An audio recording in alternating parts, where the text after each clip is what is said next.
Salvador Aguina. I am 44 years old, and I am happy to report that I am one of the people who recovered from COVID-19. My journey started on 4th of April when I decided to go to hospital for a checkup. I went very early to hospital. I decided to go to Karen Hospital because I assumed that my symptoms were not that severe. I was having a high fever, and when I went to Karen Hospital, they have their screening desk. Unfortunately, I was not able to get into the hospital. I had to talk to a doctor outside who referred me to Mbagathi. During the discussion, I told the doctor that it's important that they check me for other diseases, including malaria, because those diseases have not gone on leave. But the doctor insisted that I need to go to Mbagathi to be checked.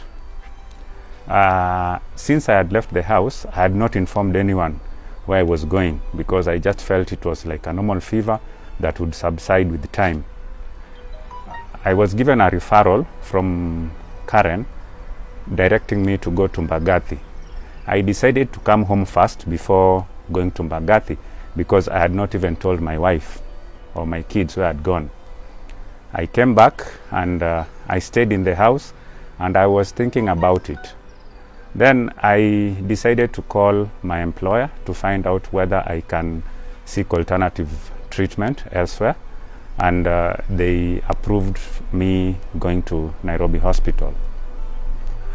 As time was going, I remembered that people who are suspected of COVID are not supposed to go to hospital. They are supposed to call 719. And I know somebody who works at Nairobi Hospital, so I called the doctor, and the doctor gave me the guidance. So I had to call Nairobi Hospital and explain my case. They told me that I manage my fever and I go to hospital on Sunday 5th in the morning. They advised me not to use an Uber or public means.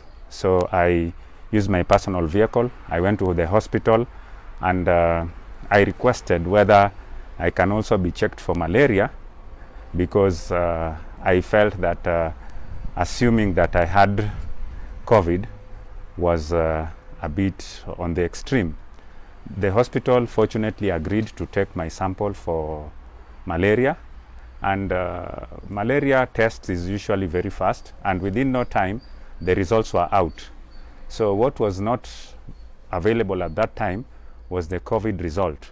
So we had to wait for the COVID result, and the next day, which was now 6th, Monday, I was called by the Ministry of Health.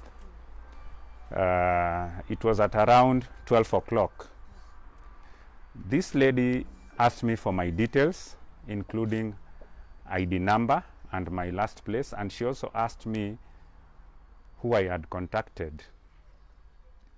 I told her that I'm able to generate a list of contacts and their phone numbers if I'm given time. Interestingly, the lady never gave me the results. She just asked me and